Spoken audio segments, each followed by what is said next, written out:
of course, the simple Torah. And I I don't Smell need me to once, go shame over on the me. basics Smell of me what happens twice, because you're we're all still living.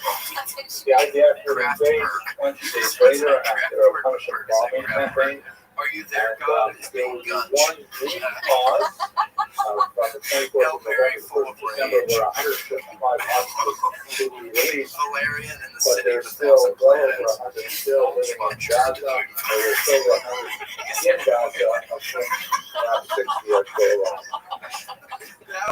This inspired Looking at it, Valerian and the city of a thousand planets. however, this is not Punches like for our Megan, kisses for Sean. This is a war where Israel has been Smothered, covered, and punked in Ashton Kutcher story. not only the Fired violence to that kill, erupted desired in to love. My life with the Cali cartel. An Ashton Kutcher story. I'm not diabetic, but $100 is $100. Everyone's worried about what's going to be happening in North Hezbollah has lost over 19,000 rockets Susan in Marble. Israel. Harry Have any of you experienced that same kind of What was that? Was that all together? Or was that Separate, and I will right? look at Times of Israel or Burning News or something, and I'll see, okay, 30 rockets launched at Israel, and then I'll look at the regular by night. nothing. Jack Timmons. It's not Falling asleep important. at the wheel isn't a crime as long as you wake up. And of Breadstick course, we have genocide. the dramatic Genocide by drone genocide by breadstick. attack from Yemen that succeeded in killing an Israeli and How another many eight, of them and do then you the already have counterattack here by in Israel Austin? on the port. Harry And Meagle's of here. course, what we're all worried about today And is Mrs. Marble is here as well. saber rattling since Ali was assassinated. Susan And I Marble, also have Harry a small Meagle. personal reflection here. You know, we're all involved in this so much. My son, one of my sons was in Israel at the time. He wanted to bring him home for Passover, and flights were canceled because Iran launched 300 rockets at Israel. And, you know, That's wonderful. it's just Casey, so I think it's weird honestly, I think that it's beautiful. You getting all these my people life together. intersects with world history because Iran these bombs at And you Israel, giving them the names because I and yet swear that's it's the probably time a we're in. hard thing That's maybe not such a to coherent come up thought. with the name of your freaking band. So if you already have that pitch to them, We're hey, wrapped don't up in worry, history I've already today much more got than your name. I got you. You don't have to think about that. What are okay. bands Let me named? pause now that we finished the The Mysterions, the Missiles, and the Missiles. I know. Mistletoes. Yeah, the Mistletoe. The Marvelous Miss Maisel. Mistletoe and the Marvelous Miss. We weren't allowed to watch that growing up. Absolutely. What? Absolutely correct. You actually, Dr. I think Faustina, our parents were a tremendous lot more disregard low-key on your ass. You ridiculous were allowed to level of spend the night violence out, weren't you, in high school? on each other because we Yeah, I simply wasn't did not allowed to spend the night out in high school, so I get sweet Christopher Williamson to follow me in his car really close And I because think I was that's why the drunk common as analysis fuck. is So so I always perceptive. thought, well, at least if there's a car between me and a potential police officer, That's I'd just be the okay from cushioning. investigation, Just stay right behind me. I'm sure it looks sketchy as shit. I'm sure it looks sketchy to the tailgate. Yeah, going slow. Really slow down Main Street. Your lights are off. They won't see me with my life. Yeah. Yeah, they chill out by the time they get to me. I had to play GTA with the So, volume down. as best as we can tell, Josephus himself says he's one of the Perusian. And we can't It's an always upgrade trust from Papa Josephus. He getting calls me himself, the by the way, Presidents of the Pharisees, United States of America which CD is for my probably the first CD same ever. Perusian, although some Getting scholars picked up would from disagree. him and my dad putting it in and Mama taking it And out. he was They not say, in fuck Jerusalem at you, the time, Kenny. so his analysis of it is It's like not a necessarily medium as valuable as what Muhammad has out to the say about window. it. What we can say, for example, if you look at the She's Yohanan gonna watch Zakkai that. episode, She's his gonna own watch this. family They members took were among the Wheels rebels. burnt Like, CDs the and Yohanan who tried to stop him from going out of the city were The the timing, Mormons. the structure, So this is very much like family politics. Francis freaks Individual out, families takes are my divided CD. into different lines on this. And you can have, especially younger people who are attracted to Technology for us, the burning of the various CDs, stripes. because we would always And have the to have Pharisees, that as best version as of we stuff, can so tell, it's exciting to be able tend to to burn be the CDs. a populist group You can have the who are unedited largely headline of pacifists. juvenile, a lot of Not hot boys pacifists on those early necessarily CDs. on a My kids principle listen to a level, lot of but on a more pragmatic level. But their approach was Wait, was that Lil we Wayne? have to Yeah, deal Lil with Wayne. Rome. Lil We Wayne. are not strong enough to push off Rome. Any kind of, open rebellion is going to Timers, result hot in boys, disaster. juvenile. So my best assessment of the Prussian is that they're still part of people. They still have great connections with people. They not Every time I come around, I said, hey, Sadducees were, for example. was that And BG? in the case of the stock guys, they definitely have Pinky ring worth about 20, but they want to Every time cool I the buy a jets new of ride, the hotheads who want to play this game. And that's why the Russian strategy, as articulated by Ibn Sakai, is Tangley Yab. He looks like a happy old man now. Give us a place. We're going to leave and we're going to establish ourselves there. Because we can't win this war. That's my Okay. yes. Is it just the letters BG? He was one of the BGs, so it's BG. Yeah. Oh, gotcha. So this is the question was, this may have been, was at least my assessment of the Khrushchev at this time.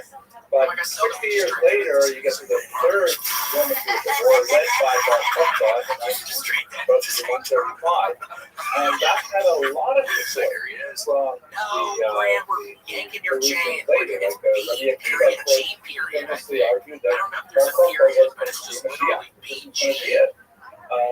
So, the Khrushchev, if they're saying these things, how come they can support Bar Kokhba later? I want to argue that it was certainly not a uniform support for the Bar Kokhba.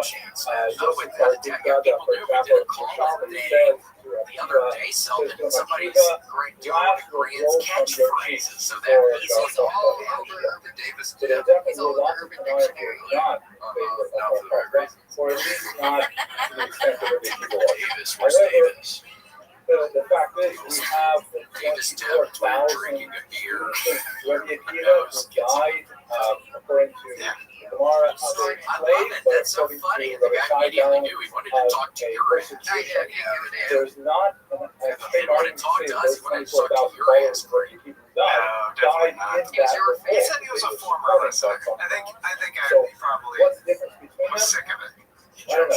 It's a good argument, good question. I think the main difference would be that Bar Kokhba, as far as we can tell, since we got to figure out what's going on in the bounty hunter range. Something is happening. Something is afoot in the he was a bounty funny. There's an uprising. He was Coup, get one of us out of here. Which is insane. It's not going to He was work. definitely a very kind of like aggressive leader. It's and not very going to work. successful. I mean, We got the child soldiers. We have the mercenaries. Okay, they're going to deal with bounty hunters unbelievable. They had without a Rome had to doubt. bring legions from England We to deal with fight things internally Bar here. Kokhba. So Yeah, the they're pitched dealing battle with is them. far more threatening to the Romans You know what than any of that the means, first huh? Roman revolt. And maybe We got that patriotic captured their imagination. That he bounty was- hunters, But it's a good question. mercenaries There's at a the lot top, longer discussion. child soldiers, Okay, I saw a question in the back. You got a question? bounty hunters at Yes. the bottom. That's what business models are. Can't afford a couple more queens. That's all. You can put your money where your mouth is. Or we're leaving. Or we're leaving. That So was these pretty. are probably Normally, all I not can do is like have from it the in. Peloponnesian I just region, gotta work but on it, baby. a local population That's all we're that may have leaving. been ethnically Wait, Arab that and was so on. that wasn't as good. There are certain cities, like Bulgaria, for example, is a Greek stronghold. And South Africa also. And they're populated more by Greek. I don't know. I just feel like British people, when they're trying to say here it They is, had like here it is, it's like, athletic here games, they it had is. idols, Although somebody dropped their like that. profit. Not tolerated all in Jerusalem, but they're more like Greek oriented. See, how do you say That's pretty brown? good. I don't do the O to here on that. I think. How do you do it? I think it's a mouth thing. Brown is one of the hardest words to say that's been British. So those Greeks Look at that one right there. Looks like self. So that would be the same kind of example where Greek was so overwhelming You actually saw them in Boston. Yeah, they were here recently. Something goes to all those just like cities. America. It's like such an overwhelming country that Impossible gift. okay, that's not good. They were great. I'm getting off. One So guy's let's like a go back to shaker. okay. So here we go in the diaspora. Kind of reminiscent to the energy So, was similar to the If you go to Montesquieu the ancient periods, just this electric. was not a diaspora story by and large because Yeah, Israel life and didn't stuff. have a Montesquieu, huge I diaspora love that when population. that came out. There was a population of Jews in Alexandria that was quite large, and they were deeply involved in the growth of the separate African massive cultural pogroms directed against them We would as a listen to consequence child of rehab. When I went to child rehab when I was 14, uprising the against only them. music we could listen to was Modesiano. This is where you have the It's actually masses pretty cool. He's of kind of like Talmudic hip-hop. Jews. This is the period where you've got an Somebody was expulsion of saying, Jews yeah, there it's kind of like during the 6th hip-hop. century before the Yeah, we're not allowed to very cuss, large but at least population we're not eating cuss where from the Euphrates and the Tigris River meet. But they largely stayed out of it. One of the things that Nero was actually worried about was like, wait a second, maybe one of the reasons we better put this down. If you're still Because watching, what happened here other than Meg was solid, being able to watch Grand Theft Auto and my mom taking the CD. Rome was worried, what happens if all those Jews over here Let him use spend the their night at friends' houses. imagined muscle and get the Parthians Let to him spend attack the night. Rome? It That's the never most happened. dangerous thing. But it was something that they were worried about. We don't know much about what the Parthian Jews thought about the rebellion at the time. We don't have many sources. The only real ally that Israel had for an ally at the time was Tiny Al-Yabene, who was here up in southern Syria. This is a region where they had a very famous king, Amalka, who were converted to Judaism sometime in the 40s. And this is the 40s, not the 1940s. And she sent she was extremely charitable. She mentioned many times in the Talmud for her gracious acts of support, even her throne. They were the people of Jerusalem. She actually chose to be buried in Jerusalem. They discovered her sarcophagus in Jerusalem, and it's now in the Louvre. And Adia Bene sent troops down to help. Yeah, I remember. Yeah. Otherwise, it was a wash for Israel. It's entirely a local conflict. Looking at our conflict right now, I'd like to go a little bit slower now because diaspora is where we live, and so many of these things are still relevant. This is really a multi-front war besides the fronts that I described, those violent, occurring weapons. Yeah, well, you got to do cold water extraction. You got to crush them up, put them in the cold water, siphon it out. There's a whole process. We get the time all out of it. Oh, is there really a way? I'd like to show you some statistics taken from the Harvard Harris poll. This is a really useful device for studying the conflict from the perspective of Americans. This is a poll that's taken every month. It's a very reputable poll, and it's primarily instituted for the purpose of analyzing American politics. You know, it's got about 60 pages come out, 4.5, 60 pages on how politics in America are evolving, and the first 40 or so are all about the presidential race. That's just what it's for. However, since this war came out in October, they added some questions on foreign policy, how Biden was handling the war between Israel and Hamas. And they have repeated those questions in some slight variations every month. So we've been able to get a really good sense of what Americans think about this war. So this is fascinating. This is a new question. How closely are you paying attention to the Israel-Hamas war? And this remarkable number, 59% of Americans say, yeah, we're following it closely. 40% somewhat, 9% saying, obsessive compulsive. That's a really significant number. It's very slightly 64%. But that means that more than half of Americans are really paying attention. And interestingly, this will be very important in the next few slides. When you look at what ages of Americans are following, it's very evenly divided amongst all the age groups. So it means that across the board, you talk to any American today at the age of 18, there's like a 20% chance that that person will be following the workplace, 1 in 5. And that's pretty remarkable, given that sometimes Americans have difficulty identifying the names of the vice presidential candidates. So this is a remarkably large statistic. Now, what exactly That's scary, yeah. This is a question we've asked many times, and the numbers have been fairly stable. In this conflict, do you support more Israel or more Hamas? 80% of Americans support Israel. And that's something we should feel very good about. This number has been very stable ever since October. It's not dropped below, I think, 76%. So even though when we look at the news, we see terrible demonstrations and we see these incredible numbers of people protesting and blocking streets and things like that. It's a minority of Americans. 1 in 5. I don't like the number 1 in 5. That's a very large number of people who support a terrorist group.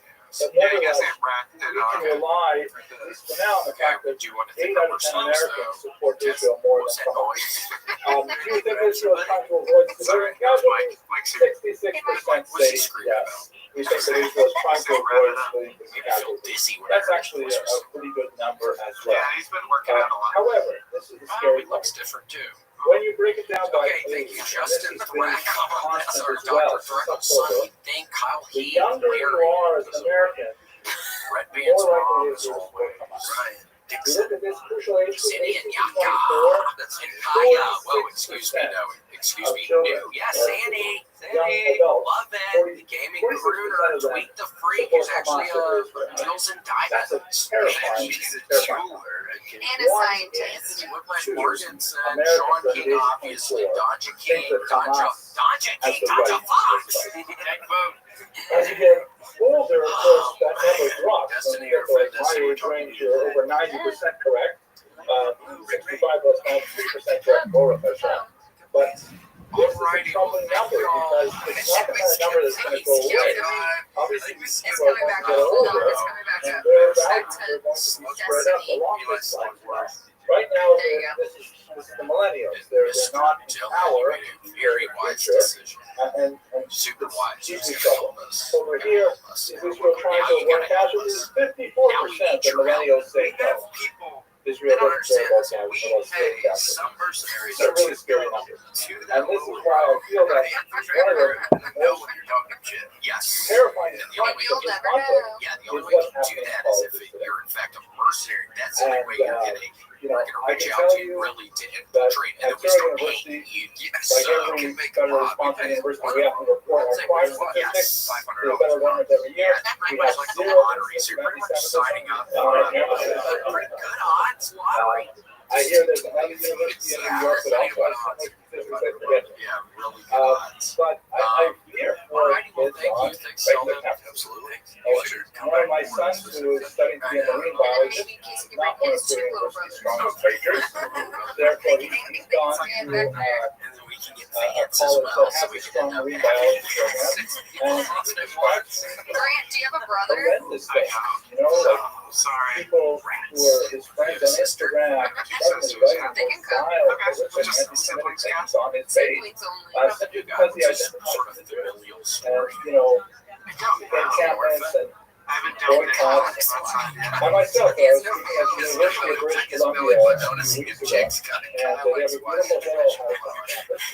And I was speaking in their hill house on the second floor, which has windows all around it, middle of campus. And they asked me if I mind when they closed all of the window shades.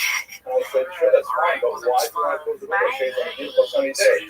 And they said, because when they see there's a Thanks for speaker joining here, us for they this week's gather episode around of William and they Montgomery Show. chant and they shout for Send your obscenities questions, around the artwork, building. and manifestos I've never to the experienced anything like that before. That you WilliamMontgomeryshow@gmail.com. can have a spontaneous eruption of hatred just because there's a Jewish speaker in the Hillel. And by the way, the Hillel, Never miss an episode of the William like Montgomery Show by extremely, subscribing to you the know, William Montgomery liberal Show channel on people do the YouTube campus and as well. anywhere podcasts I've are never sold. spoken. Check out So William these numbers online are terrible. at This is a real threat. And it's not us who are William.f.montgomery facing it. We are, you know, on most of us Instagram. are For older, more we William have Montgomery, circles check of out friends, Tony on maybe YouTube. people at work, but Check him out live going at into the college Comedy campuses Market in is Austin, a Texas terrifying every time. Monday night.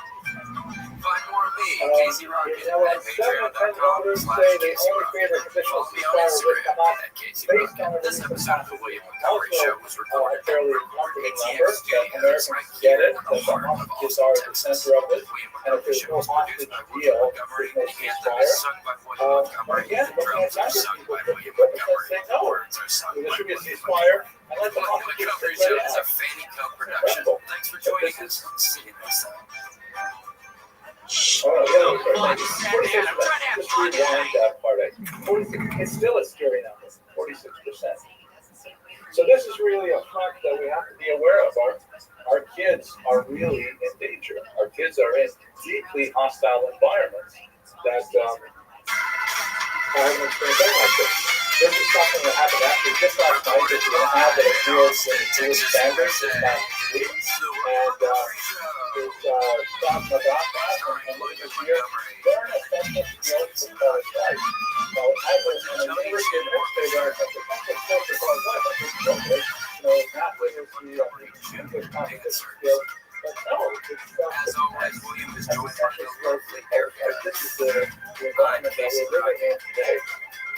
could have Now here dramatically he added on is, his character. the big red machine, the Memphis Strangler, William Montgomery. And it's going to go with a comic book either. I don't have to put this through, but you know, that was, it's so bizarre that you would think that after Jews are attacked, there would be kind of like a backlash of sympathy. There would be kind of like people say, no, don't be attacking civilians like this.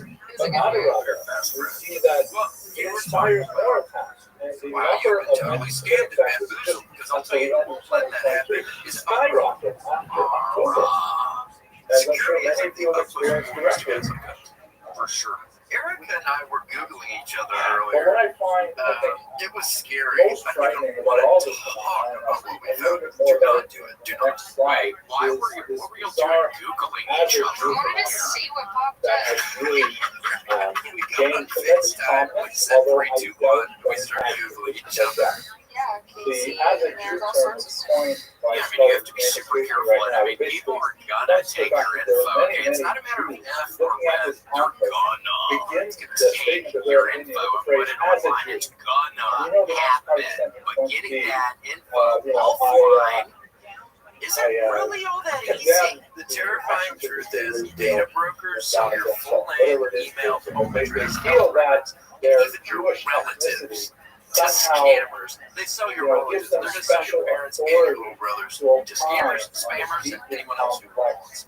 That's why Eric and I have been using that has Aura, gone the on for sponsor of centuries. today's episode. Aura shows me which And data this brokers are selling particular my information example and automatically strikes me very submits much. This is outbound requests Farnsworth, for is a me. journalist who works That's for right, Reporter right now. AT&T. And You might have heard covered of this. it. They There's actually a revealed that video over you 73 can watch right million, later that's his million without Twitter feed. You'll find it. existing But former it's customers this records were young released on the dark web. sophomore, I think, Yes. at AT&T Northwestern recommended University in all area. those folks And should she's store at the passwords, professor monitor at the account Capitol activity, House. and consider credit And, freezes. with the Laura PS, does things all like that. that, and I don't have to And download a she bunch of different describes her apps just because a experience company couldn't as keep the my data quad of secure. George If Washington, my which info they is have compromised in that AT&T data breach, I'm not worried because Laura is always on, always doing the hard work of keeping me safe. I value my privacy and yours.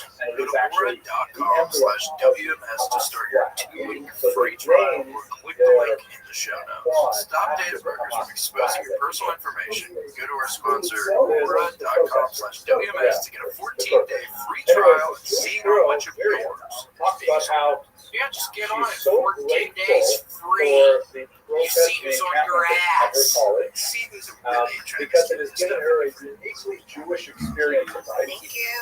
Growing up, she says she did not have access to an anti-Zionist synagogue. Okay, that's a weird term. I guess she didn't live in Williamsburg. She says, I never had access to an anti-Zionist synagogue, which is like virtually impossible. And therefore, I was so grateful, she says, when a certain rabbi came and brought us the Torah and on Shabbos in the encampment, and she was able to have her bar mitzvah, right there in Shabbos. And she was proclaiming how this was such a wonderful experience for her to be able to connect with her Jewishness. And she identifies I'm her seeing it right there. protest What is over that? Gaza It's with eliminating her Jewish flavor. identity. It's fizzling. Now, It's actually I strawberry. don't want to but it's minimize the fact that you can see the holiness of her neshama. But yeah, I'll have my own space. I rented an extra I don't mean apartment it besides facetiously, my but girlfriend. She doesn't she know about it yet, so I can identifies my with the great suffering of grandmom. Jews. She Everyone here identifies has with two the social apartments goal except of the prophets, the blood of the Nevi'im That's all running through her everyone veins, has. Amos and Yirmiyahu, and they're all in her. They're all saying Tzedek, teared up, and all those things. Absolutely no question. But the thing is, it's so slow. It's so mixed up. It's so confused. Yeah, it's true. It's so Dogs divorced to the size of the from what container, much actual like Jewish a values are. That we like a can't turtle feel or what's a happening. mermaid. If you keep a mermaid in the bathtub, they'll stay Little small. It's an excellent mermaid question. in the Well, the bathtub. question It's is, like what do I a attribute it cookie to? situation. You give a You know, mermaid a bathtub. Let's get on there's a rabbi in, I think it's on the east side, Rabbi Amiel Hirsch, who spoke publicly about this. Very, very powerful. And he takes an out-paint approach. He says basically, it's some of the more liberal identification I get it. I mean, again, we have sacrificed too much of Jewish particularism to the concept of universalism. We have really doubled down on teaching our kids that, we have to respect all humanity and we have to sewers or something. Yeah, and it's not like that's wrong. That's absolutely part of our tradition as well. But we're also a family. We have to protect ourselves. We have to understand our own traditions, our own special things. And he says that it's our fault. We have not balanced our education properly. Which guy did the We have not taught our children. And I think we all have to do this. It's not just because of this denomination. We all have to do this. But we've not taught our kids enough about what specifically is the value of Judaism. What is in Judaism to say that we don't share with them. Kind of like many of Sarah's moments. Like a bug of salt. Okay. Does he take his helmet off before or after he shoots? Because that face he has, what's wrong with RoboCop's face? Is that a scar? What is it? Doesn't RoboCop have a weird face? He's got the most gnarly face you've ever Here's something I enjoyed coming across the other day. This is I've done a illness in 1959. And this is a period of time when the Tsarist government of Russia was deeply involved in Jewish principles. And I actually have a few volumes in my own home that have at the beginning a little stamp that says approved by the censor, who's usually a Jewish guy who's employed by the Russian government to remove any kind of thing that the Tsar might feel is offensive. And so this one particular example is censor for doing it to Haggadah. And he said, it's going to offend the Tsar, so I think we should make some small changes. So the printed version, as compared to 1829, is a famous passage I'm sure we're all familiar with. But he shouted out loud, God who stands for us and our fathers, it's not only once in our history that people have tried to destroy us. Hitler should have pulled over more, something a little bit of rather, in every generation, there are people who rise up and try to destroy us. That other spoil food, not the enemy of us. And only one lesson stuff from our hands. The censor said it's not going to fly, and therefore he made this small change, add this word "hayu," and change the letter to a A, so that instead of reading in every generation, they used to rise up against us. No longer during the Tsarist golden age, where we're so happy to live under Russian rule, no one's going to hurt us. They used to rise up against us, and the Holy One rescued us. And he's making the drive with his dad, He so no it's longer like needs for rescuing because we live in this, hopefully they don't get on each other's nerves. And Because although could you it's imagine funny if to this look was at like this my now, last day on Earth, Erica, and our last drive together is I felt like dude, I felt like all that stuff was like, like here it is, looking like Latinos, right? We were just reading from this, and it's hardcover. It's like solid because I don't like music. I've always told you it that. has relevance. It's gone through an inconvenient, relocated spot, and I'm never going to have to replace this one. That's why a hardcover is so useful because it'll stay on my shelf forever. And I think we've all been at that. We've all kind of had a wake up moment since I was 7. What happened in previous generations very much reflected. So I'm going to step out on a limb here. I've been doing this most of this last hour and a half, but I'm going to step out on a limb and go past my historian, boundaries, and think a little bit more about what are we supposed to do about it. And these are just my personal reflections. They're not, bound by rabbinic authority. But I think that if we go back to the sources, this is actually also from a Russian mocktail.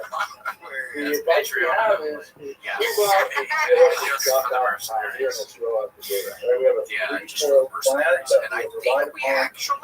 I think we maybe stayed the same this week. I don't know if we've had any adjustments. I still, Grant, hopefully you're looking at the Patreon, right, Grant? There's a couple that left, maybe a couple that joined. Do you want to see the list?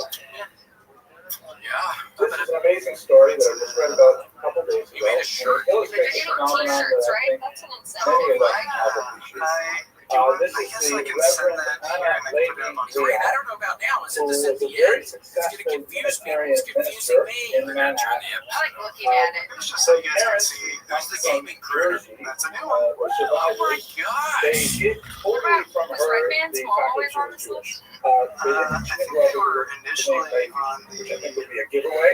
bounty But hunters list. she adopted her family name after she found out later in life that in fact she was Jewish. But she was raised without any sense of Jewish identity because her Did you parents watch tried that to movie, shield her Casey? I watched it from last her night. What's past. it called? Just But Jungle at that America? point, she also met It's a called Jewish Ansel. guy, married him Yes. Yeah, I long watched ago it to a recently, shared actually. Jewish What do you mission, think about and that? they I thought he was doing a weird very accent. I The did not thing is, Freaking she's Harry successful, Potter, wrote a English great book, accent. He was religiously oriented. Israeli, I After believe. October That's a 7th, true despite story. having a large congregation, very important congregation, you know, the congregation started pushing her on issues of making public statements in And then he support of awards at Gaza, RFK.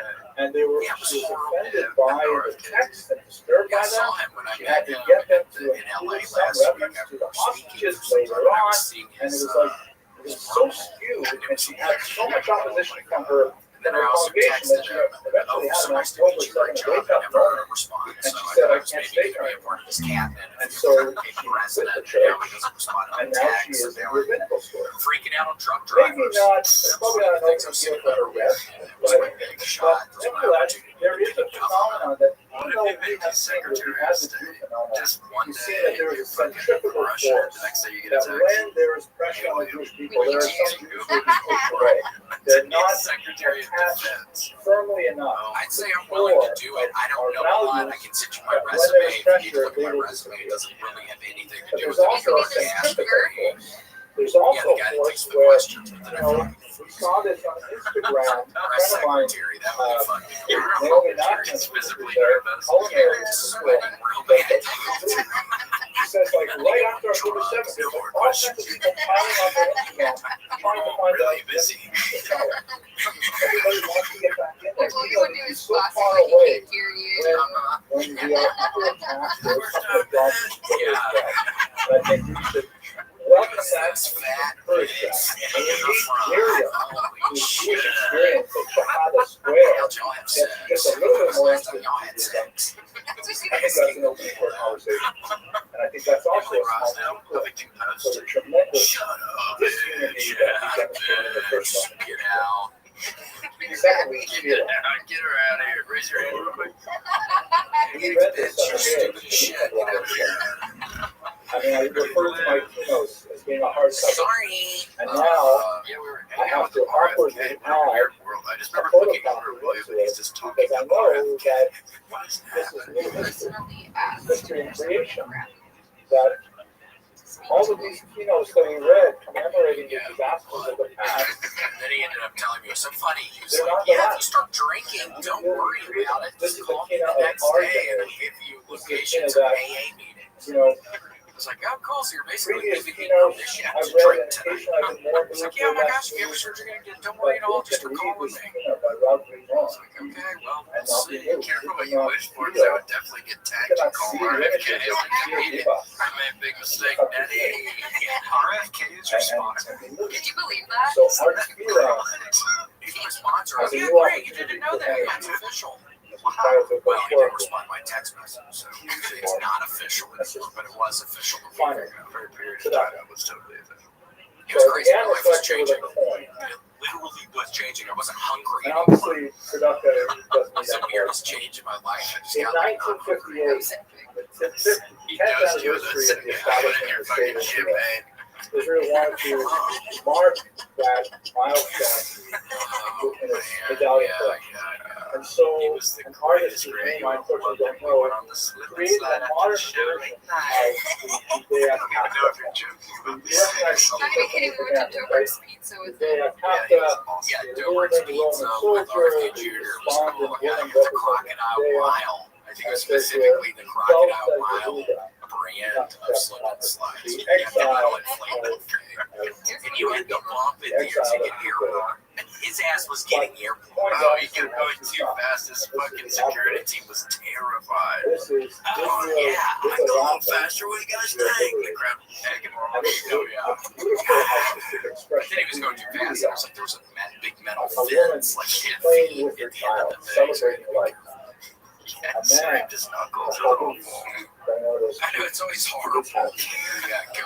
tree. I always get kind of Spider-Man. I like to pretend I'm Spider-Man when And I this come is down. a So, you know, back of my hands, That there's is hope that calluses. next And time it probably that makes you we faster. for fish God, Probably too. I we'll be didn't in actually. line in our photo. Crocodile. Thank you very much.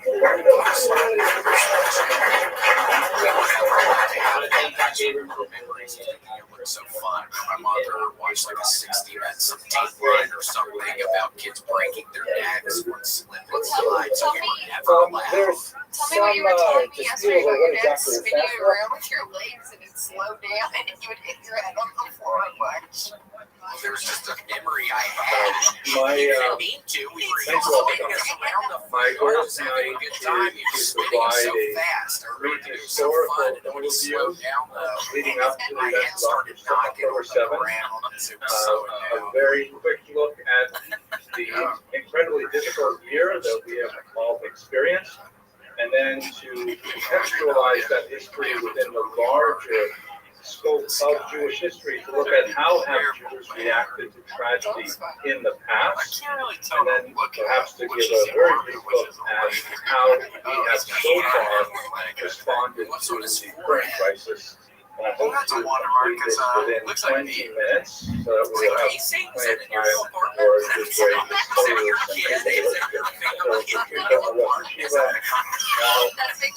Just find out I have this beautiful secret family. That's the whole other life. This is the point that I find very emblematic of not only the situation that we experience right now, but really looking at the larger historical experience of the Gulf's exile. This is one of the 24 Judea captive points issued by the Roman Empire following the defeat of Judea in the First Roman-Jewish War.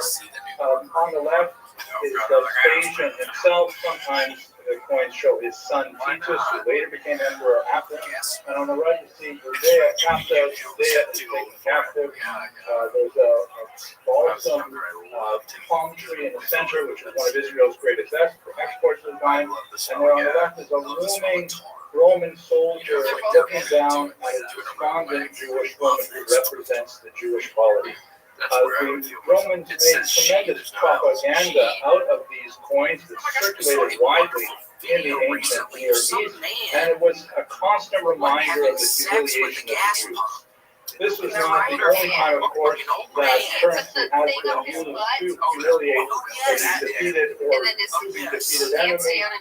Here, for example, are from the 20th century some examples from Germany. Note that after World War I, local currency was instituted to replace the highly devalued currency, and it frequently included anti-Semitic messages, including this one here from Sternberg that actually shows Jews being burned after a post-desecration trauma. I think when we reflect on what these images mean, I think a few things. The first is that nobody can school us on what it means to be resilient. There's no people on the face of this planet that has experienced more tragedy and has yet come back from that tragedy with renewed strength and vigor. There's no people that can be compared to in that regard. But at the same time, we all have to learn those lessons over and over again every generation. We do not automatically absorb the lessons of resilience from our parents, but actually look to them for models. But the challenges are always different, and the responses always have to be tailor-made and titrated. So let's begin first with a quick overview of why we had October 7th in the first place, and then look at the year after that. So here's a map.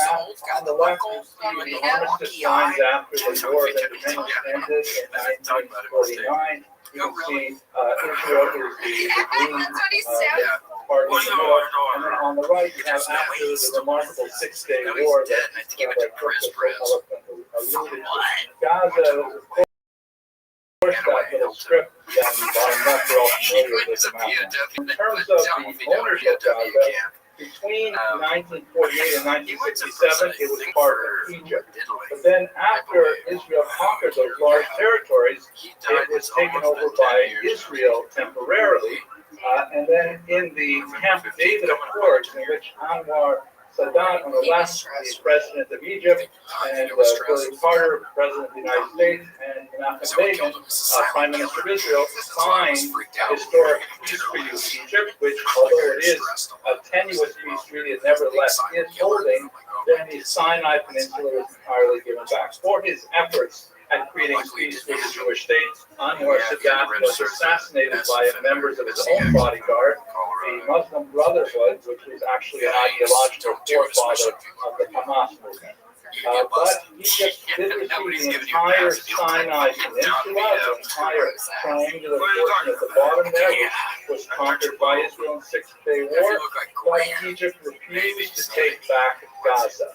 Gaza was simply too much of a demographic, economic headache for Egypt, and they were also quite unenthusiastic about taking so many radicalized people, especially associated with the Muslim Brotherhood, into the boundaries of Egypt itself. So then, between 1967 and 2005, Israel controlled the territory. There were some very isolated settlements. Losing mercenaries in an army, Jewish settlements in Gaza before 2005, but it was a tiny population, about 5,000 Jews inside a population of then about 1.2 million very angry, unhappy Palestinians. It is demographically one of the most crowded spaces on the earth. And huge unemployment, an inverted age pyramid where almost half of the population is under the age of 18. And it proves to be extremely difficult to hold on to this territory militarily, economically, and socially. So under Ariel Sharon's leadership, it was very close vote, and the polling in Israel was highly divided. They decided to simply disengage from Gaza. That's the term they used. In other words, they simply said, okay, we're going to remove any Israeli controls over Gaza in 2005. It was very, very difficult thing for the Israeli government to do. But essentially, that was the moment that Gaza had to create a new future for itself. The thinking was that perhaps they would elect to pursue prosperity and, if not peace, at least not hostilities with Israel. That turned out not to be the case. So after 2005, Palestinian Authority, which was something, an entity that was created as a result of the Oslo Accord, once again brokered by an American president, this time with Yasser Arafat, leader of the Palestine Liberation Organization on the right, and Yitzhak Rabin, Prime Minister of Israel. Right, Saddam before him, Yitzhak Rabin was also assassinated, sadly, by Israelis. But what Gaza did to that territory since 2006 is basically they had elections fairly early on, and in those elections there are two major parties, Fatah, which is the PLO's party, so the mainstream party, Yasser Arafat party, which tended to do better in the West Bank shown here, Gaza and Shomron.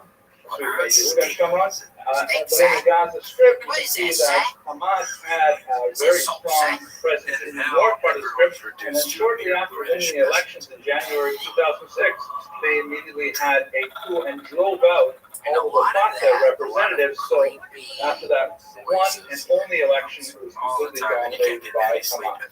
And the principal relationship that Hamas had with Israel from them was basically in two forms.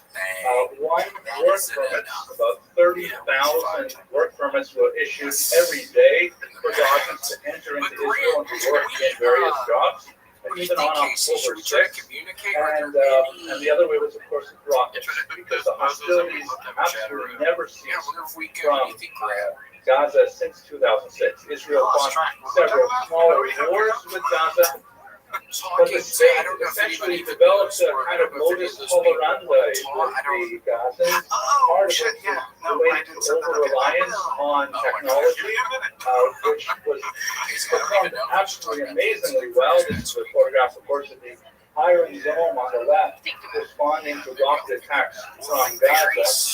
But obviously, the Gazans were able to get around that with a low-tech solution and that was essentially a massive incursion into the state. I'm not going to go into the details. We're all familiar with what happened on a terrible day. But perhaps some 3,000 Palestinians roughly half of them include civilians not normally attached to any of the various factions, stormed into Israel and created absolute havoc. Even using the word pogrom is limited to describe the atrocities that occurred on that terrible day. It's not my handwriting. We're all familiar with this. It's a very, luckily it's not a person. So what we have experienced, however, is clearly directed primarily by Iran. Iran has a very controlling role in this, quite this area.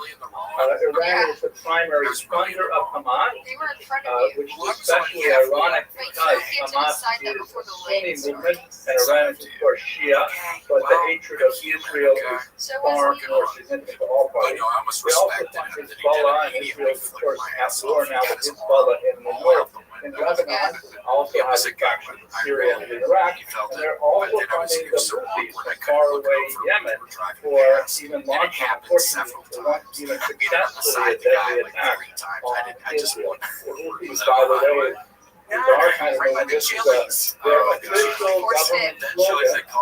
We try to slay death to America, death to Israel, curse on the Jews, victory to Islam. So I think that pretty much sums up their central philosophy and how hate is really at the core of the entire movement. But perhaps more frightening for us here in the diaspora is that Iran is behind quite a bit of the international movement against Israel. This is a map that shows all of the various pro-Palestine protests that occurred at many universities in North America and Europe. One of the dogs that does not bark, by the way, is the fact that there's comparatively little protests against Israel in many Arab states. That's for another discussion. But many of these protests and other activities conducted by anti-Israel agents are clearly the work of a particular group called Sunni, which is considered by many European countries a terrorist organization because of its deep ties to Israel, and they are clearly at the central funding of many of these. There's a guy pulling this 20-foot travel trailer behind his truck. I get in the turn lane. I'm about halfway up to the truck. The trailer, he starts getting over, then I land on board. This is a slide from the September issue of the Harvard Harris poll, which is a very well-respected poll conducted every month. It's a political poll designed primarily to measure the attitude of Americans towards upcoming elections. But since October, they've been monitoring what people think about the war in the Middle East as a way of gauging its reflection on potential votes in 2024. What I find striking, look on the circle on the left, the question was, is this conflict to support more Israel or more Hamas? And this number is very complex. 79% of Americans support Israel. Which is comforting to some degree, but when you look at it a different way, then 1 in 5 Americans actually support the terrorist organization over a democratic ally of this country. It's still a very tough number. That number has pretty much held true for the past year. But if you look at the chart below, which may be a little difficult to see, this breaks down by ages. And people over, let's say, 45 are overwhelmingly in favor of Israel. 84%, 90%, 93%. But when you get down there to 35, the numbers drop precipitously. And this is the frightening thing. Americans between age 18 and 24, 41% of them support Hamas over Israel. When you think about that in the context of young people in college campuses today, young people in high schools today, public high schools, half of the people are talking about Hamas over Israel. It's a very, very frightening environment. The implications of this for the future, of course, remain to be seen, although I will note that this number, thank God, has been slowly dropping over the past year. It was about 49% in October of 2023, it's now 31%, so perhaps younger people are beginning to get a little bit more educated about it, but it's still something for So let's take a minute to think about how we have historically responded to things like that. This is a We should start came craft from beer. Haggadah into the wilderness in 1859, where there was very, very heavy Russian state censorship by the If Tsar. you ever want the best And guess, since they the can't drink censor it. was obviously unhappy with the classic phrase in Oh Haggadah my that gosh, says, well, Jaden, I in every love generation, that you. So what's your they favorite rise up part of against us, watching destroy us, but the Holy the One beer? rescues What's your us favorite from part their of hands. it? Classic passage from Haggadah. He felt that it's not appropriate for Russian Jews to read that even in our generation, enlightened 1859, year of 1859, that there will be people who would want to harm us, not here in the paradise of Russian Tsars empire. So therefore, he added in the little white circle, how do you want the Jews to get out? No longer. But back in the distant past, he used to have this problem. And Haggadah Baruch Hu not Matsui, the president, So everything's up in back then when you were beleaguered and we didn't have rights, then they used to have the rights. But obviously, we look at this now and it's So funny. what does that mean? You're Because farting a bunch it's on your place? almost 200 years later, and obviously still experiencing things. And we have Where is it? long What sort of work are you doing? three basic strategies for how to do these things. Again, I'm just going to sketch them out very briefly. Patience They is are, of that's course, hopefully pretty lucky. It's probably better than being a security guard at Memphis. this is my Russian monster from here. You know, with a couple of suggestions. Sure, related stuff. Sewing, fasting, heal up prayer words, In the full hospital. voice, and tzedakah, charity, related to all the Take a minute and look at each of these three. Think about the Wait, so great then they discussion they're able to after stay in the the first hospital Roman or the Jewish jail war, right? Began after as that? how did Jews react to that? First of all, they came back to basic. They came back to center. And they sat in that glorious room that we have downstairs, and they said, we've got to get back to Torah. We've got to get the Yavna, the Chacham Echad. That's what we have That's to do. good to know. This is Things always are falling apart for my meaning for us ass. of Juba I is can know if I come get back, somebody in a get back hospital, I'm to our gonna center. to be And able we've to done that stay a night. remarkably well. I didn't realize that, honestly. The statistics are just off the roof in terms of synagogue attendance, Kind people of like attending earlier, shiur, flick that people guy joining, off. online classes, all kinds of things. And it's not just, the learning elites who are already learning at very, very high levels, like It's here at okay. You're human. if you look at JSU, which is the Jewish student union that serves Jewish kids in public schools, their numbers are also up to date. Last year they served 14,500 students. This year they served 18,500 students.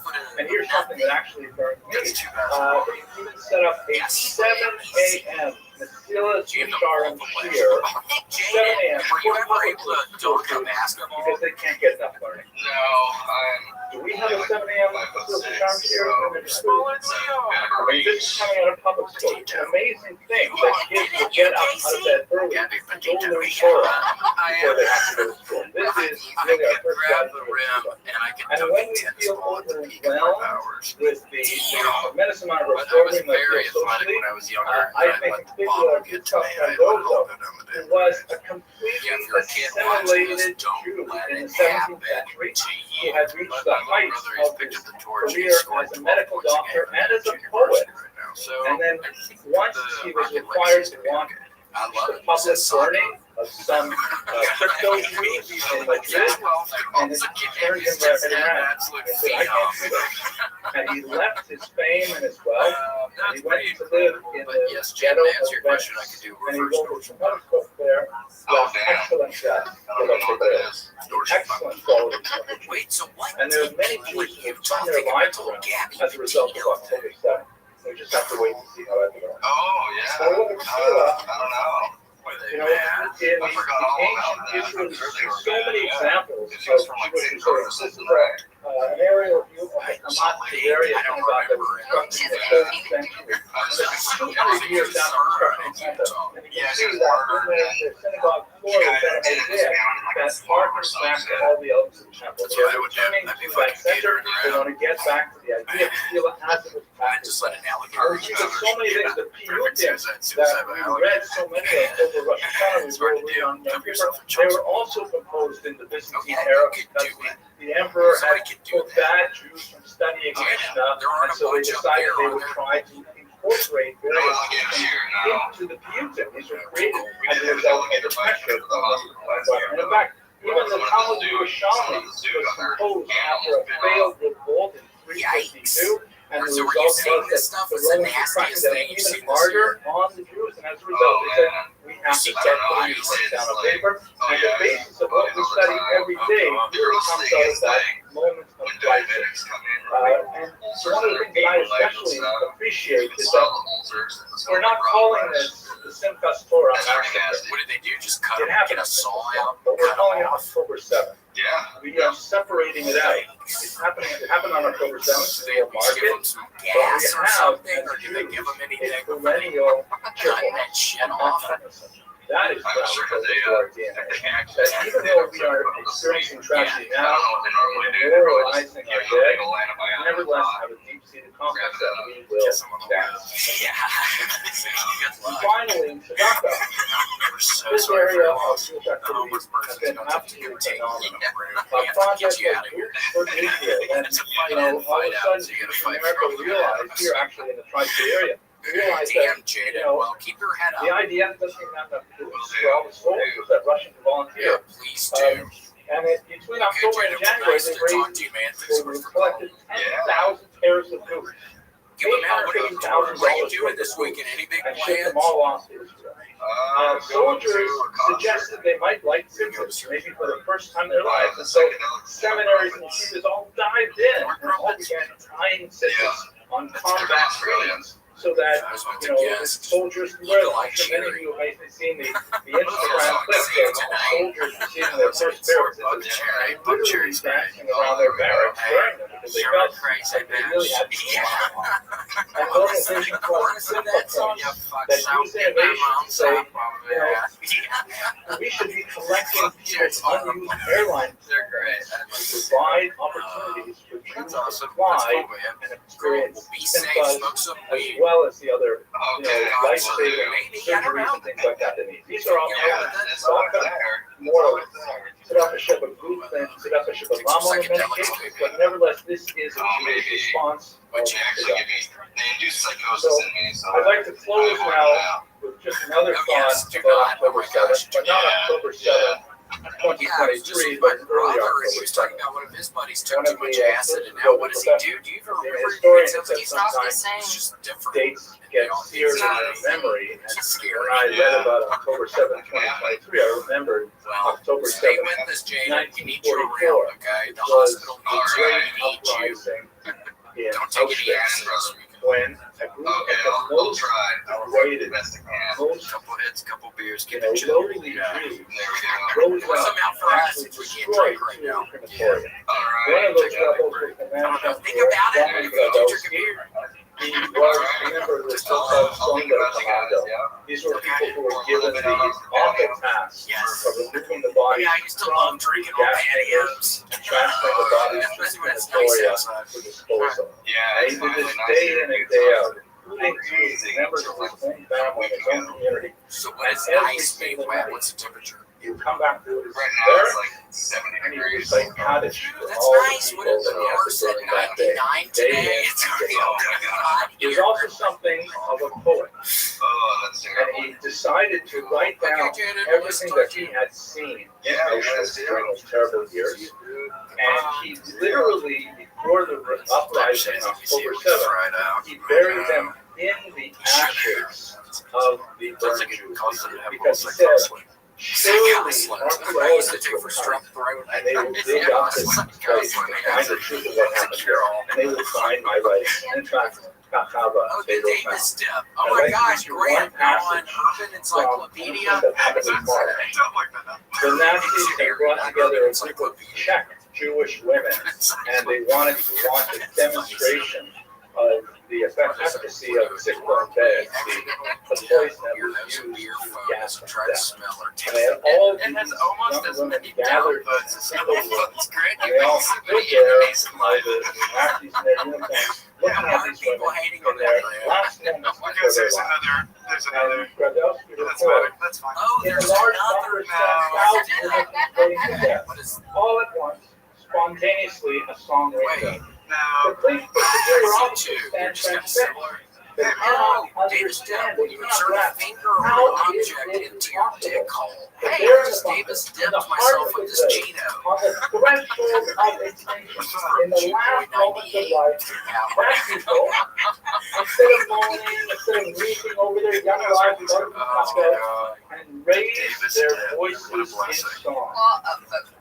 Wait, Rancy, y'all still recording? Were y'all recording it here? No, I actually drive down south to record that. I've been doing it for 12 years. A new song was made first. Wait, Pouring under their are you hearts. doing it off of the The chocolate? mass now sings the national anthem. Close. They slaughter. Yeah. It's actually off slaughter. And this is something that the national Down understand. south. The mass The shotgun slaughter.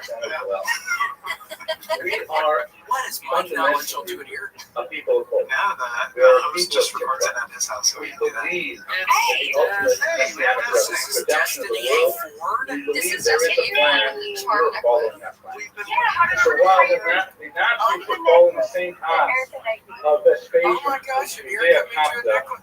Oh, look at that. beautiful. All the mercenaries get a charm necklace. In 1959, on the anniversary, the 10th anniversary of the establishment of Israel, Looks the government wonderful. elected to have a competition Yeah, I have to stay in the find bathroom a when Erica's design for making a those coin things that would because she has a commemorate 10 real years short of paper. You're so Someone stupid. came up with this design to mimic Sit on the the toilet. Capta coin. And for the very good job, you can see Oh, yes, yes, oh my gosh. There, Oh, that's sweet. Balkan pine, and the respondent organization saying, I don't know where to go. but that's the opposite. Wonderful, your On the destiny. front Yeah, side, Erica, why are you throwing Casey under the bus? Casey's not doing anything wrong. Nobody told me. and the place for women soldier, you have a young Jewish woman playing with an infant child, Oh, yeah. and the Theater, place yeah. of the Wait, I'm respondent, I'm bringing my board to Nashville. and that's fundamentally at the heart of our response, fundamentally how we will move forward past October 7th. We will remember that we are people of the future, Zany's, and it's up to us Nashville. to follow Oh, that that'll be so trajectory. fun. That's Thank you very awesome. much. I've never been to Zany, so.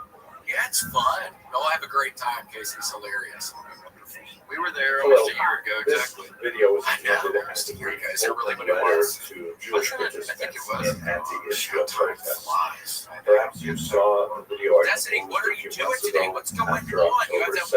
wonderful pink shirt on certainly today received a lot with the of magical feedback, lipstick. positive and negative. I received a lot of messages from many of you who were struggling with some of the issues that we discussed briefly in that video. I'd like to revisit some of those issues with you right now, specifically in the context of the riots in Amsterdam, which have been most appropriately called the pogrom.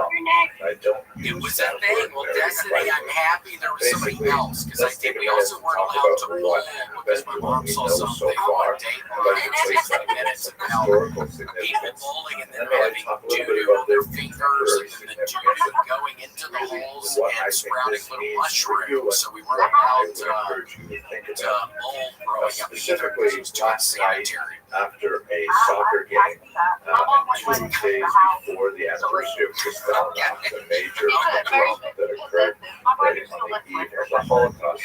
There was a massive attack on Jewish Israeli soccer fans after an Israeli team played in Amsterdam. European soccer fans are not known for their reticence to engage in profanity and chants against things they don't like and occasionally engage in violence. So in a certain way, this is within the culture of European soccer, football, and that's an aspect of that culture, but it's one that they've been challenged to control for many years.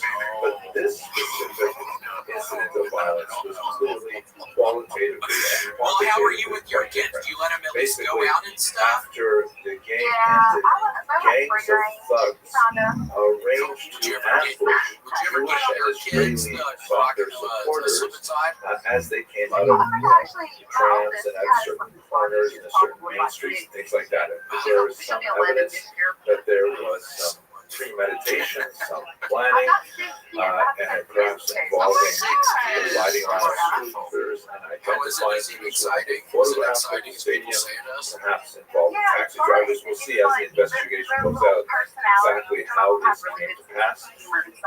But in the end, roughly 10 Yeah. Jews and Israelis were hospitalized, about 60 people were arrested, and Israel took the extreme measure of sending rescue planes to Amsterdam to bring back the soccer fan who was on there to watch a game. There's no question that the intended victims of these attacks were Jews and Israelis. Still trying to The figure that visuals one were out. I don't horrible. know what I got.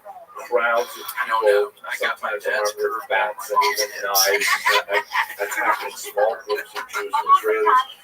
Jews and Israelis being run over by cars. And I think one of the most gripping videos in some ways So was that a good thing with the money a young man management or was not a good cornered thing with the and money did not know how to speak Dutch or English, and so they challenged him because they thought he was Jewish or Israeli. But when he was able to produce his passport and identify himself as a Ukrainian, they left him alone. So this is clearly a directed Well, that's an investment. Tell them not to open up the Israelis. packs. And, you follow the news on your favorite social media feeds, and you will see a lot of discussion about that. Now, why is this historically significant? On one level, Some of them worth a it's bunch of not, money, or some of because them worth a lot of money. this type of violence against Jews is something which has a long and If you guys ever go to Austin, there's a wonderful Pokemon store in the period mall. where there have been these massive mob Yeah, it's right attacks. across from Use the word California pogrom, Pizza which Kitchen. is It's called developed in the 20th century. Amsterdam is a little unusual because, historically speaking, Amsterdam is generally a very tolerant society, known for its liberalism, known for its kindness to its Jewish minority. Amsterdam developed as a very, very important center of Jewish scholarship in the 17th century in particular. And a lot of this has So how to do tall are with you, the cultural orientation of the Netherlands, which is expressed in this Dutch word basically means kind of like, if it's not bothering anyone, just let them do what they're going to do. Kind of a So tolerant what kind is of it? You mind just your have own a business pretty long attitude kind of that torso requires mid social area. cohesion, literally in order to keep the canals and dikes working so that Netherlands could literally be above sea level.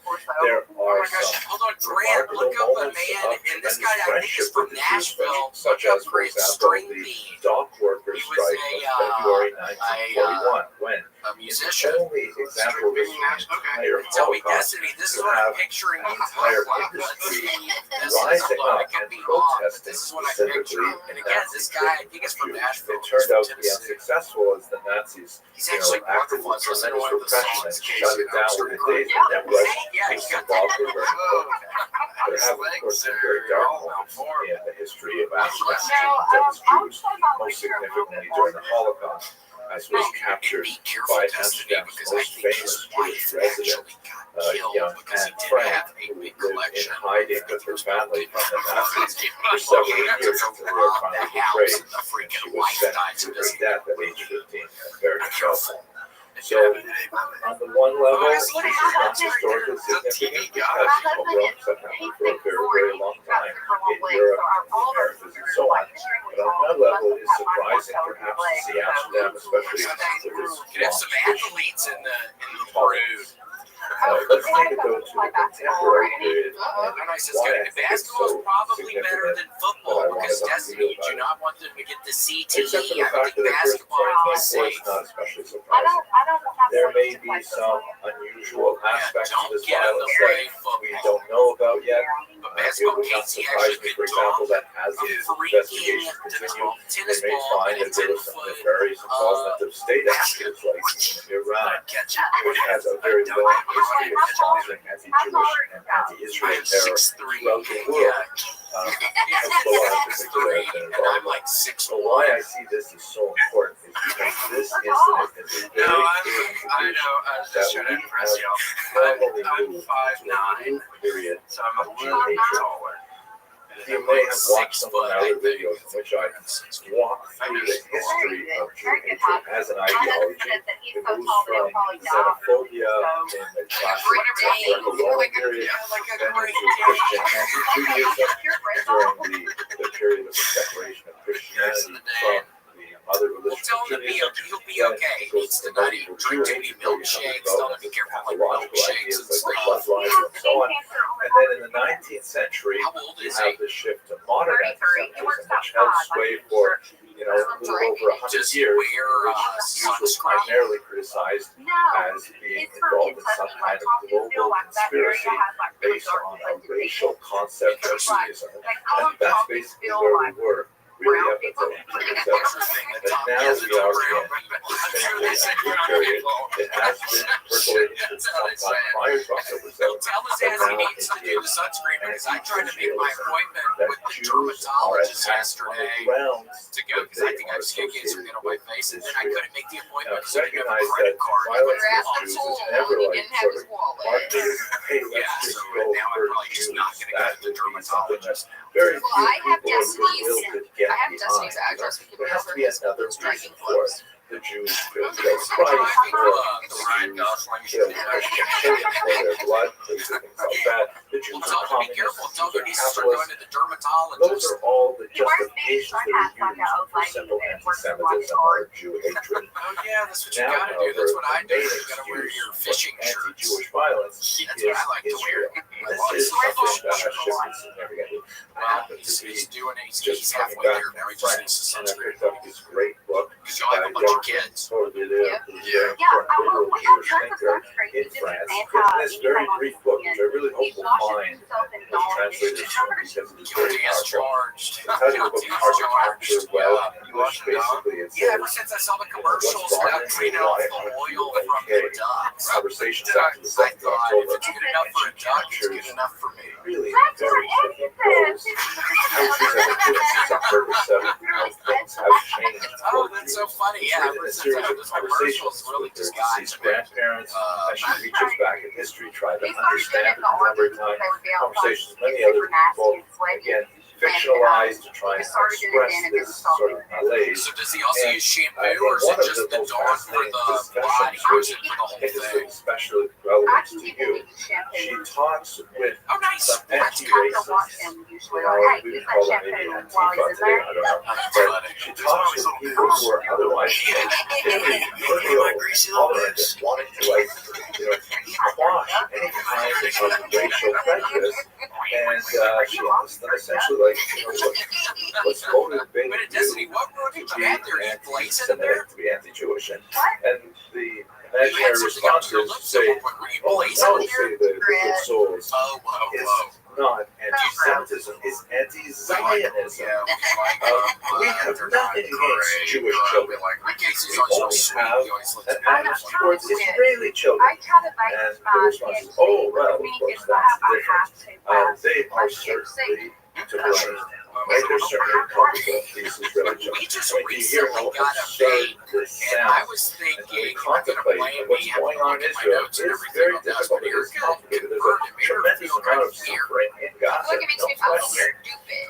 Yeah, I And at the know, and root that of hasn't it been the is case, the but we got this kidnapping free of thing, people and like now the it's Vivas brothers, or something. who were aged 9 months and 4 years old when they were kidnapped. Now it's 399 days into this war, and they're still being held hostage. Maybe that's why I had to freak out at the restaurant last So what does this have to do with you, and why am I talking to you about this? Whenever I'm really I want to express that I have What does he say? phenomenal respect and regard and admiration for That's not the right you. You answer. are motivated by the same spirit and motivation as Isaiah. You want to see justice done. And in fact, you are the inheritors of that prophetic tradition on a genetic level, not only on an intellectual and spiritual level. But I want you to understand that the Jewish opposition to the abuse of authority is intrinsic to the Jewish heritage, and it is vigorously exercised in modern Israeli democracy. And there is a place, a very hallowed place, for your objections to Israeli policies, whatever they may be. And in your opposition, you may Is that you proudly or stand Alexa? shoulder to shoulder with many other close my eyes Jews and and either many one. other Israelis, both Yeah, and that's Arab good. You're and doing the Jewish method that I Israelis. think Because Casey uses this for is your the entry nature of doing the the Israeli robot because when you're democracy. sucking It is air certainly into not your but please, I've been trying it ever since. I would hope that you will take some time to think about where you are Yeah, you standing gotta breathe right in. now. But your kids are so little, you can start them now. By the time they're your age, they're really good at it. Yeah, it'd be great at it. Mommy, I want to be the Army duck. Are they What do you think your husband would think if he came home from work one day and all of y'all's kids were just talking to you like robots? Do you think he would be scared a little or just the violence that occurred there is the next logical step to It's okay. we love you. Please consider. I can hear it. I know, it's good. Your prayers You're close. Yeah, keep working on it. I mean, again, Casey's the expert in it, but I've heard Casey do it a lot. It sounds like you're close. Yeah, you're on the right track. Yeah. Please think about Yes, ma'am. traveling. It's like a police officer. Yes, ma'am. You gotta tell me if you want. I have to. Yeah, it's part of the agreement with part of the program. Skynet. Yeah. Good morning, fellow students. I'm Robocop. Fifth I'm right circle. now in Do you Jerusalem. like Robocop, I'm sitting Destiny? on the balcony of my hotel. And the new city I was behind me. very young. It's so I amazing to probably be wasn't back when in that this movie country came out. But I as know Harrison about played old and new at the same time. We see the construction site going on right behind me.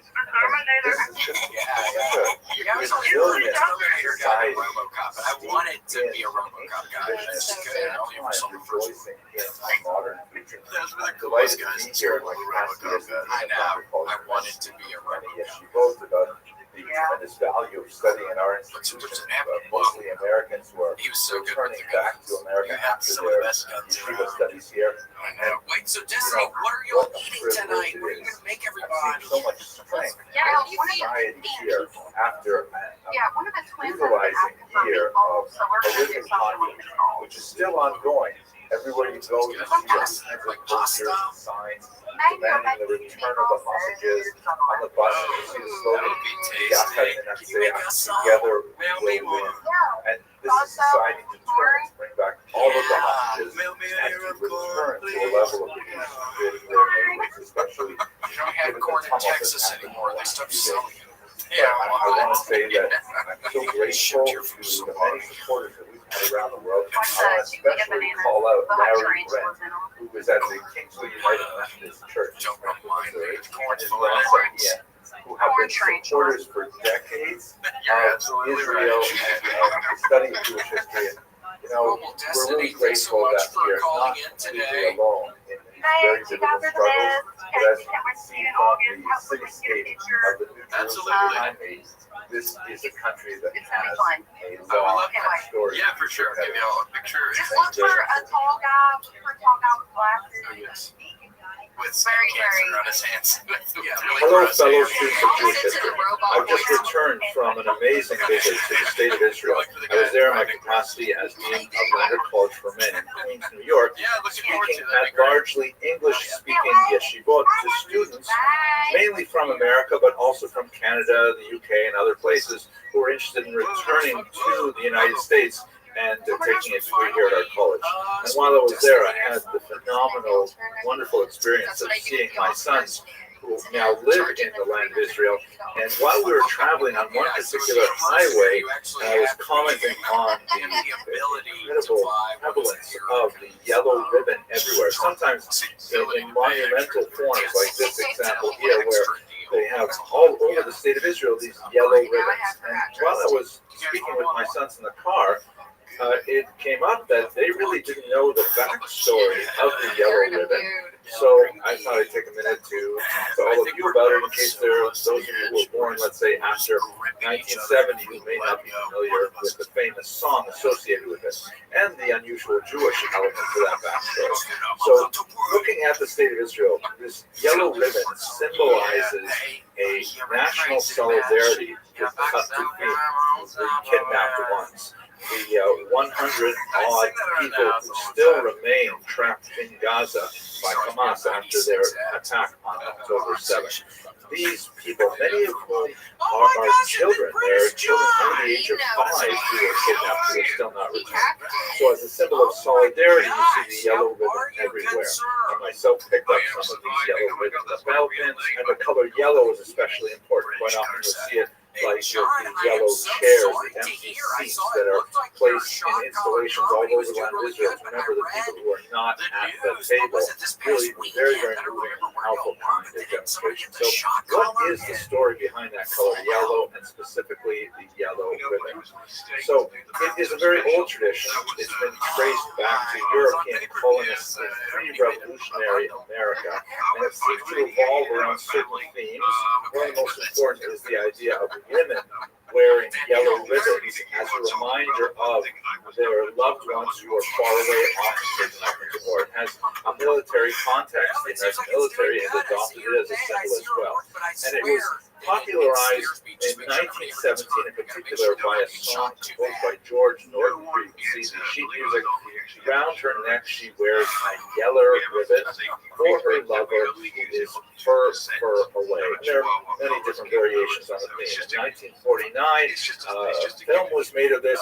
She wore a yellow ribbon starring John Wayne. Really quite a fascinating kind of example of this notion expanding into popular culture, but again, very specifically with this military context. In 1973, the group Tony, Orlando, and Dawn came out with a song called Tie a Yellow Ribbon Round the Old Oak Tree. Once again, I apologize for people who are my age, because this is such a massive cultural icon that everyone who was, older than, let's say, 40 probably remembers this song very well.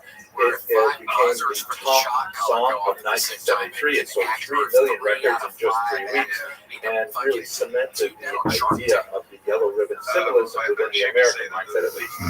The storyline for that song, and I'm going to look at the lyrics shortly, appeared first in a 1961 Reader's Digest story, and later in a 1971 New York Post article, again with certain elements overlapping one over the other.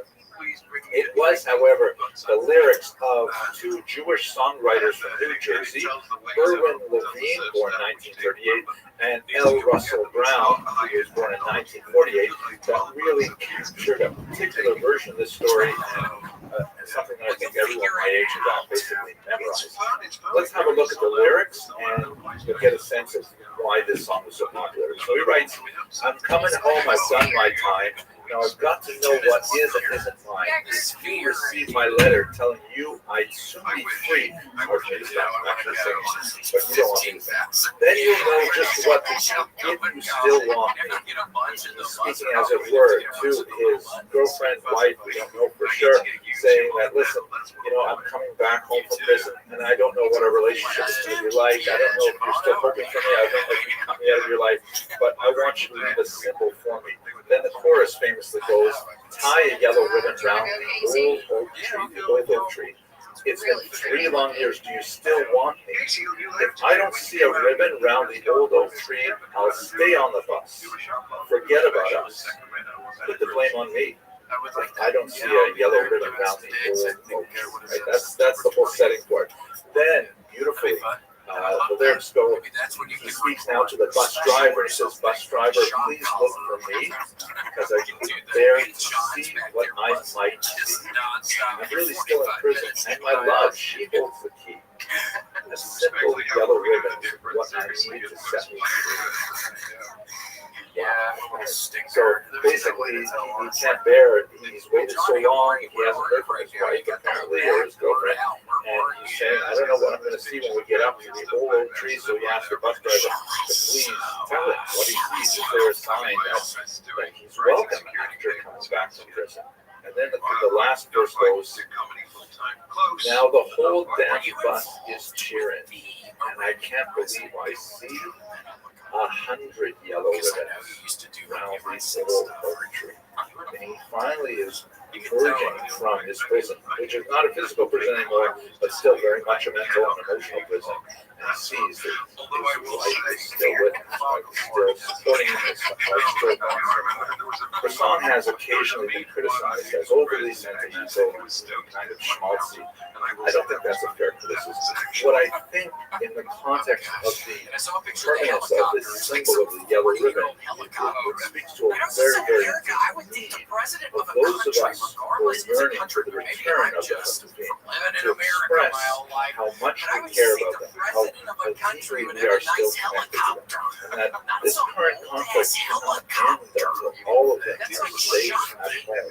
I hope that this brief discussion of the Jewish backstory of the yellow ribbon contributes to a global sense of how urgent it is for those captives to return. Looks like that kind of helicopter. He would have been safer on a Boeing 737. You don't say that often these days. Hello, fellow students of Jewish history. I'd like to take a few minutes to go through a quick review of Gaza in Jewish history, just in a very basic sense of the long stretch of interaction between the people of Gaza and Jews and various romantic to the present. First of all, where exactly is Gaza? You can see it here. You can see it on newscasts and on the internet. It's a little strip of land that is just on the Mediterranean coast in Israel's southwest. It's about 28 miles long, or 45 kilometers, and it's only about 3 to 4.5 miles long, 5 to 7 kilometers. It has a very, very long history. It goes all the way back to the Bronze Age, where it was primarily an Egyptian base, an administrative center in the land of Canaan. It was well before the Jews appeared on the scene, the Israelites appeared on the scene. It was, under Joshua, as described in the Bible, assigned to the tribe of Judah, although it really remained under the control of the Canaanites, and then later under specifically the Philistines in the 12th century before the Common Era. The Philistines, thinking of the Pelishtim, are of course the etymological origins of the Palestinians today. That term Philistine in English or Pelishtim in Hebrew was later adopted by the Romans in their attempt to erase Jewish memory from the region, and they named the entire land Palestina. That's where the Arabs get the word Philistine from the Roman borrowing of this 12th century Hebrew. Of course, we have lots and lots of biblical stories about the conflict between the Pelishtim and the Jews. We have, look, for example, in the book of Samuel, it's constantly going back and forth. I think one of the most dramatic elements of Gaza specifically is the scene in which the judge Samson is taken captive and brought back to the temple of Dagon in Gaza, what would be, I guess, Gaza City today. And he is publicly humiliated. They didn't have social media back then, but they blinded him and they strapped him to the pillars of this temple. And he had this great prayer to God that he could have strength one more time. And he pulled down the pillars of the temple and destroyed all the people in useful required reading for Hamas right now. But the region, although it was basically independent from areas under Israelite control, it was briefly conquered by King David, King Hezekiah, King Alexander Yanai, in the Maccabean period, and even under King Herod. But the Talmud considers it as not technically part of the borders of the land of Israel. It's always been somewhat separate and recognized for its distinctiveness. That doesn't mean, however, that Jews did not live in Gaza. In fact, we have a very, very long history of Jews being in Gaza. We have some great archaeological discoveries, such as a synagogue there dating from the early 6th century of the Common Era. You can see that we have actually a representation of King David here, labeled in Hebrew, and it's clear that Jews lived in Gaza after the Muslim conquest in the 7th century. It tended to drop, the Jewish population dropped after the Crusaders entered in the 12th century, but basically began to grow again in the 14th through the 17th century. It was only in the 20th century when the Jewish population there finally disappeared, and that was primarily because of the uprisings in 1929 a lot of conflict between Arabs and Jews in the Yishuv movement, that is before Israel became a state, and Jews decided to leave Gaza at that time. So when you get up to 1948, which is of course a crucial period in the history of the region, you have about 20,000 people living in Gaza. The vast majority of them are Muslims. There are only about 720 Christians. It was under British mandate, and they had handed it over to the United Nations for a solution, and they came up with this kind of bizarre plan to divide what would become the state of Israel into 7 pieces. 3 of them would be Arab, 3 of them would be Jewish, and Jerusalem would be an international zone. As is well known, the Arab nations surrounding the future state of Israel refused to accept this UN plan, and they attacked. And this resulted in the very bloody War of Independence.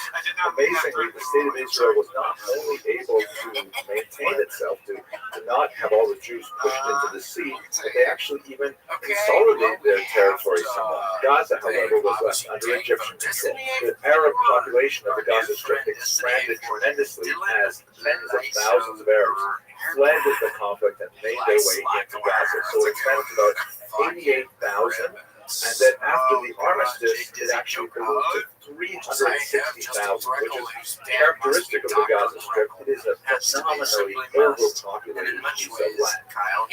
There are 8 refugees camps set up in Gaza for these 1948-49 refugees, and they largely remain there to this day.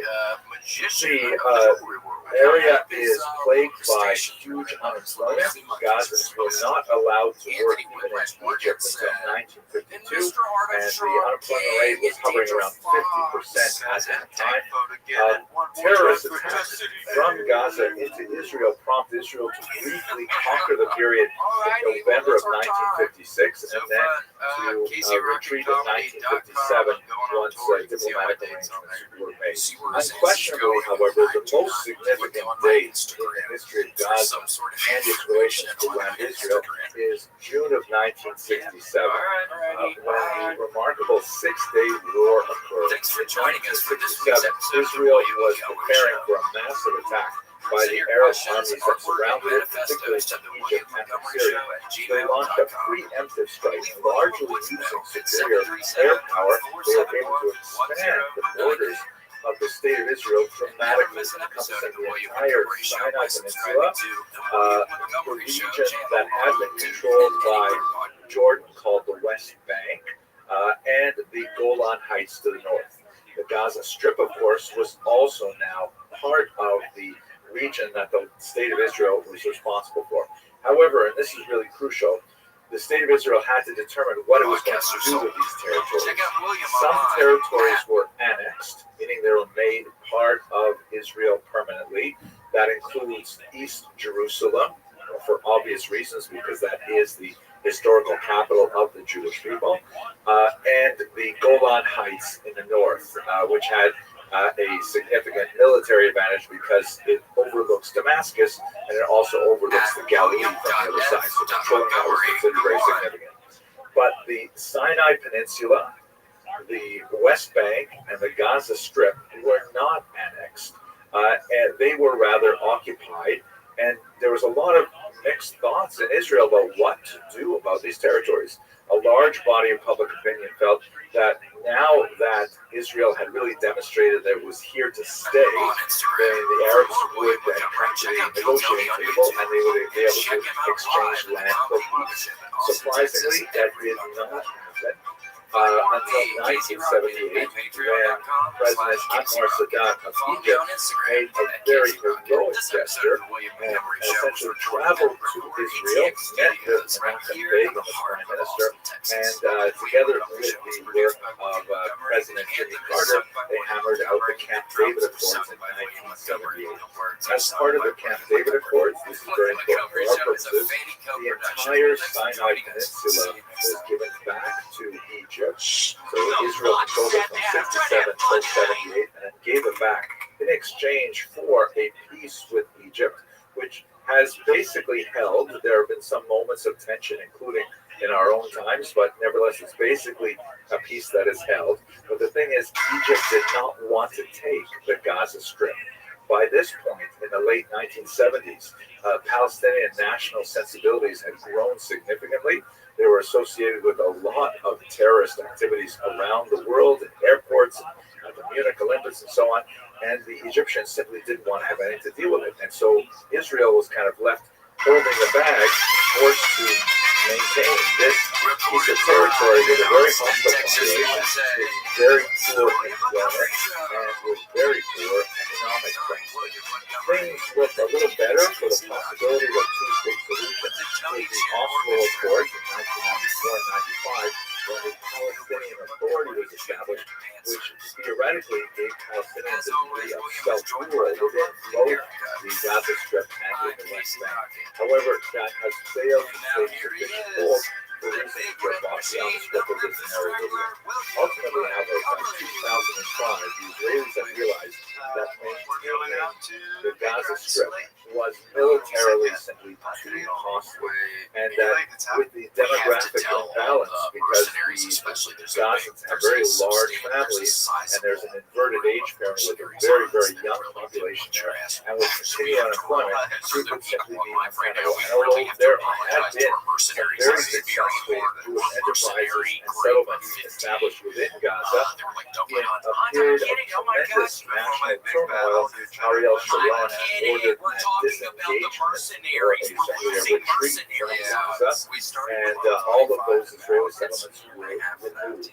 And what that meant was, from 2005, Gaza was technically independent. It was not part of Israel, and they could run their internal affairs however they liked. We will get to the blockade shortly. But the Gazans turned around in September and January. They had their elections, and they pushed out Fatah, which is the somewhat more mainstream Palestinian movement that is associated more now with the West Bank. And they elected Hamas, a organization recognized as a terrorist organization by most Western nations, including the United States. Hamas has been in power ever since. So now Israel had a very, very difficult kind of situation. They had literally a terrorist state on their borders, a state that was dedicated to the destruction of Israel's very existence.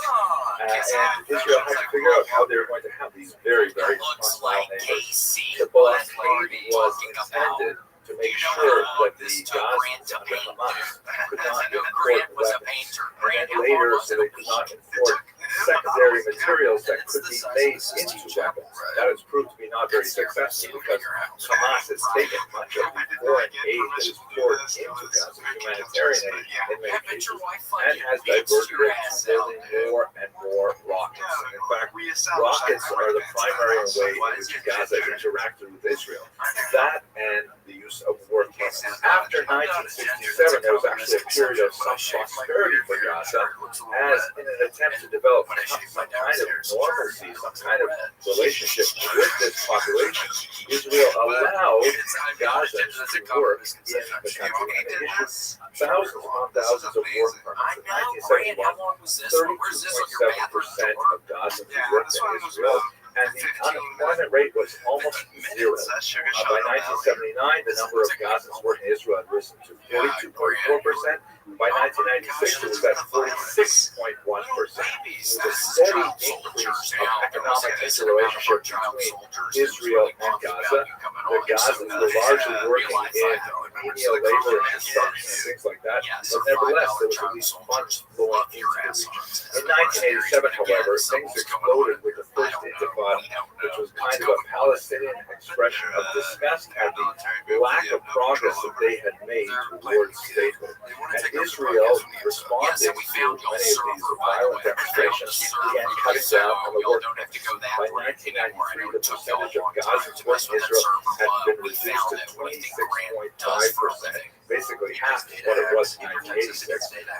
But suicide attacks increased, and in 1994, 1995, horrific bus bombings, things like that, orchestrated from Gaza, meant that the number of Gazans who were allowed to work in Israel was reduced to 3.3%. Now, this is the part that I think is especially So you have to significant to what we're doing today.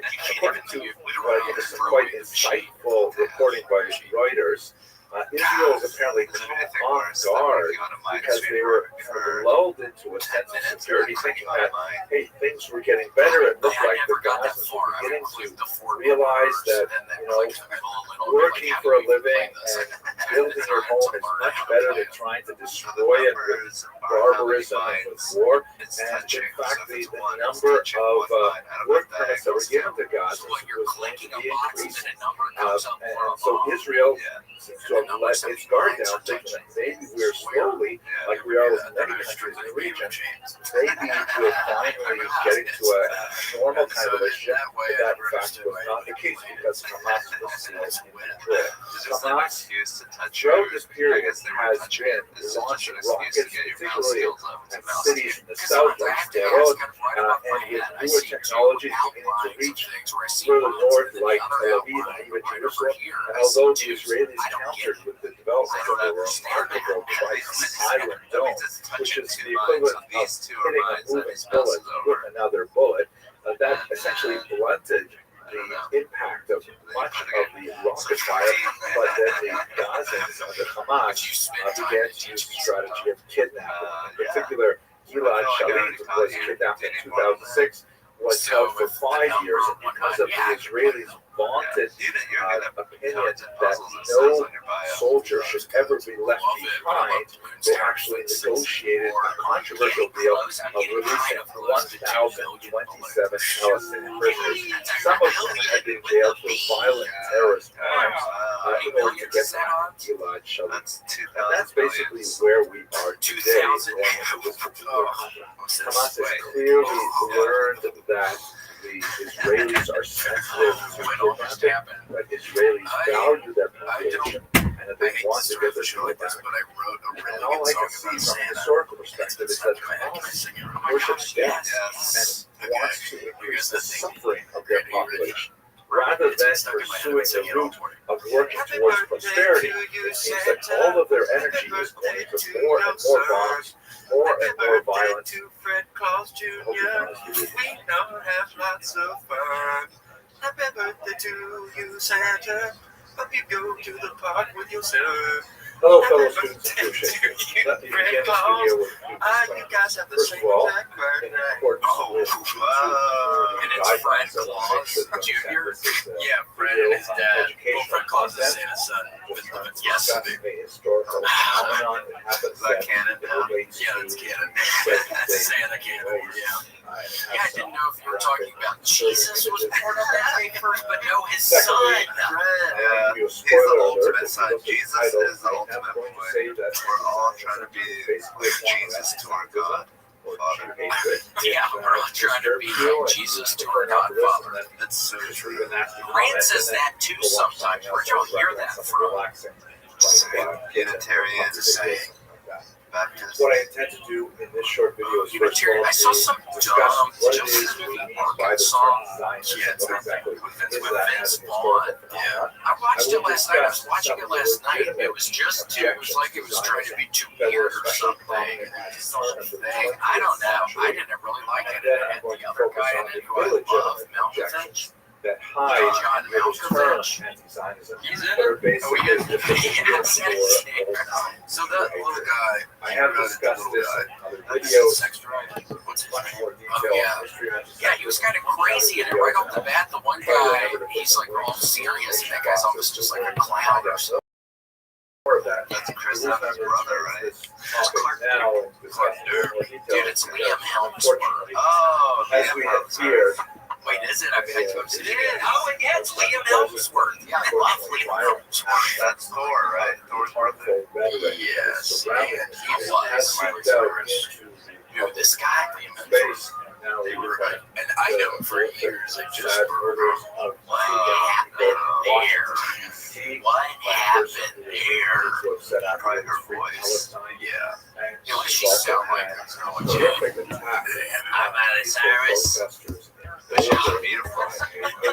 Apparently tried to get a gun. Hey guys, that's what I say was on for is racquetball is because You know how I feel about Nashville and Tennessee is Nashville, Miley Cyrus. Since the rhetoric is getting